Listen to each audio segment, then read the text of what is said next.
Hi, friends, and welcome back. Today is the 10th day of the Ugly Art Club's 5-minute challenge. The prompt for today is mustard, and I am excited about this one. Mustard is one of my favorite colors, that really deep yellow. I find myself using it quite a bit, and it has been one of my favorites for quite some time. So, going into this spread, I was pretty inspired right away. I didn't have to give it too much thought, but rather just gather a few supplies to start with and go from there. And I knew that it would end up speaking to me. So I'm starting out with a stencil, and this will just be in the background. I'm not being perfect about it, and I'm not caring if it's completely done. I am not doing the stencil on every single number on the page, but rather just a little bit so it kind of goes in and out of the background. And I usually apply just a thin layer of paint, and that black gesso dries really quickly. So I don't have to worry about hitting it with the heat gun too much before I get going. Next up, I'm going to add in some collage elements here, and I'm going to stick with that black and white, and then I will bring in that mustard to be a pop of color. It's been fun working on a vertical spread like this. I've said in the past videos, this is really the first time that I have worked this way. It's been really fun to take the items and bring it from one page to the other. A lot of times I find with the horizontal journals, I don't bring as much stuff over from one page to the other because I think about getting, making it thicker in the spine area. There's nothing wrong with that. I just don't find myself doing it quite as much. But for some reason, with these vertical ones, that hasn't stopped me. So I find that encouraging. I think I'm going to try to do that more in my other journals as well. I like how the elements can just flow from one side to the other, from the top to the bottom. So I collaged a few pieces down. Next, I'm going to do a few little scribbles. Nothing perfect, just getting a little bit of texture, a little bit of grunge there on the paper. And this just helps to loosen up my mind and not think of things as too precious or perfect.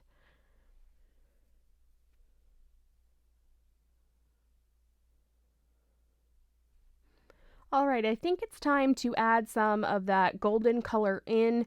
And this is one of my favorite paint colors. It's from Golden, and it's a fluid acrylic, and the color is Nickel Azo Yellow. My other favorite from them is Nickel Azo Gold. So if you are looking for just a few staples to have in your stash of the fluid acrylics, I use both of those a whole lot, and they mix really well with other colors. So I'm just using my sponge, and the base of it then is the shape that I get down on the page. So instead of using a stencil or something to get that shape, I'm just using the end of the sponge.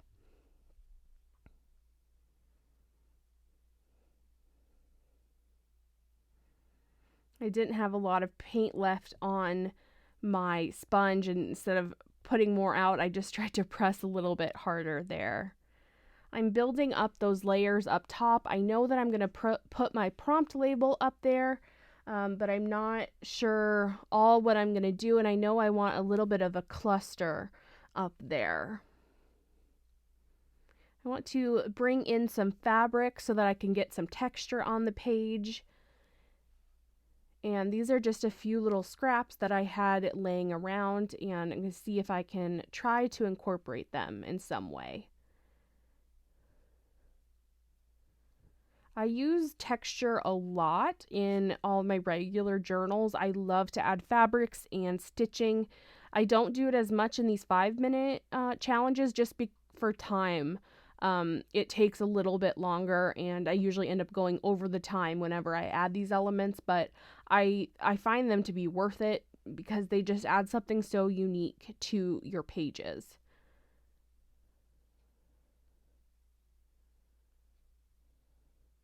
I'm just bringing the needle from the front side to the back side.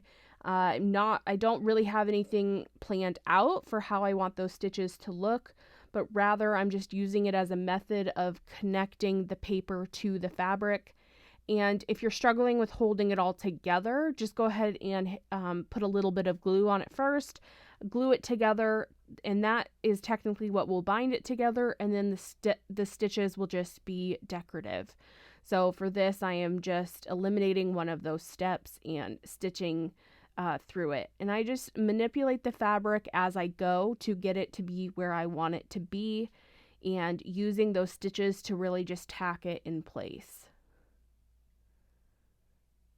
There really is no rhyme or reason to the stitches, but rather just getting those fabrics tacked down and creating some dimension on the page.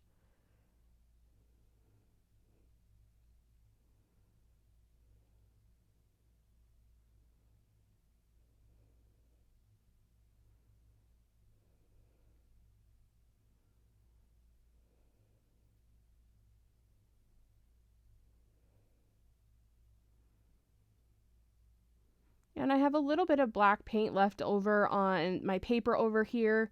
And just to get that label to stand out from the background and to be a little bit more of a focal element on its own, I'm just kind of rubbing the edges in that black.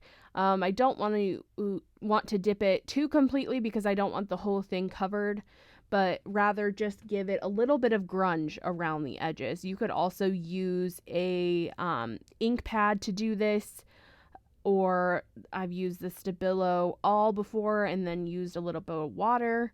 Now I'm just taking my finger and kind of gingerly painting around where I want it.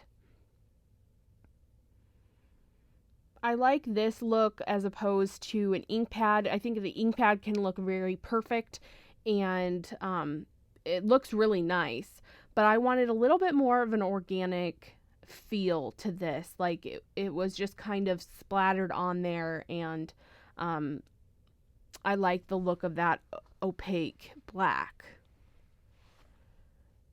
Since I'm going to be pressing that into the page when I glue it, I just wanted to dry it a little bit before I do that step.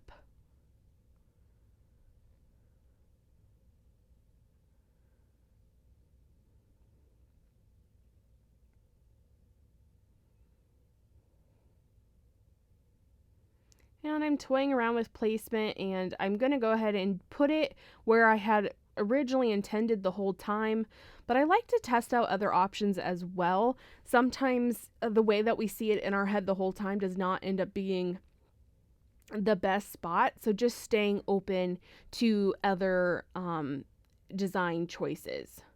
Now I end up putting way too much glue on this. It all comes out the sides, but I wanted to make sure it stuck really well with how dimensional it was. But it definitely, I'm used to using a stick glue a lot of the time instead of that liquid glue. So I definitely get it all over the place. I'm eliminating that part of the video for you so you don't have to suffer along with me. I hope that you guys enjoy this video today. Check down below for the list of supplies that I use, and I hope that I can see you tomorrow for day number 11 of this 5-minute art challenge. Have a great rest of your day. See you next time.